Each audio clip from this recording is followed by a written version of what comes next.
Hello everyone, সবাইকে অনেক অনেক স্বাগত জানাই আমাদের রয়্যাল এডুকেয়ার ফ্যামিলিতে।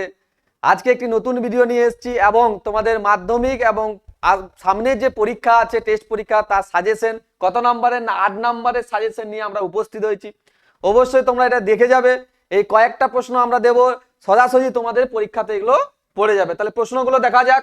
প্রশ্নতে কি আছে, তাহলে 8 নম্বরে কতগুলো প্রশ্ন আমরা নিয়ে এসেছি। সেই প্রশ্নগুলোর মধ্যে যদি দেখি, প্রথম প্রশ্ন যদি দেখা যায়, তাহলে 19 শতকের প্রথমার্ধে সতীদাহ প্রথা বিরোধী প্রচেষ্টাগুলির পরিচয় দাও।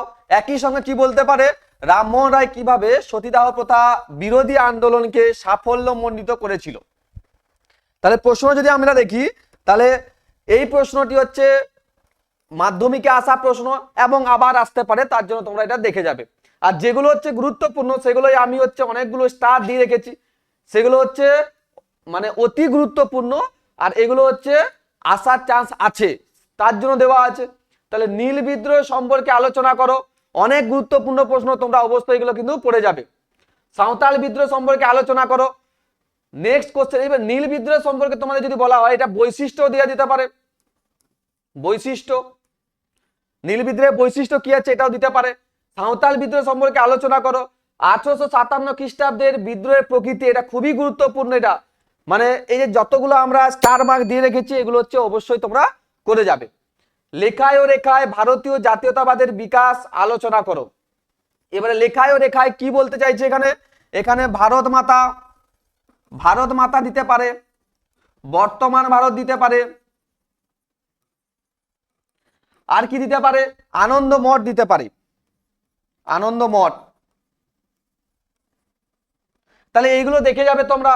এটাকে আমরা লেখায় ও রেখায় বলি, যাকে আমরা জাতীয়তাবাদী বিকাশের আলোচনা সম্পর্কে বলা হয়েছে। রবীন্দ্রনাথ ঠাকুরের শিক্ষা চিন্তায় শান্তিনিকেতনের ভাবনার সংক্ষিপ্ত পরিচয় দাও।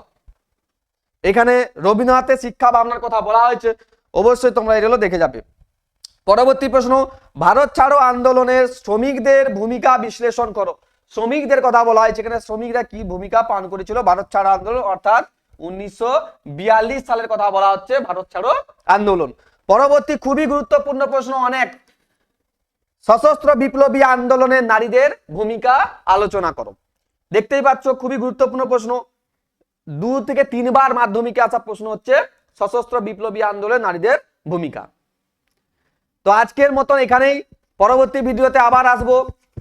সবাইকে অনেক অনেক ধন্যবাদ।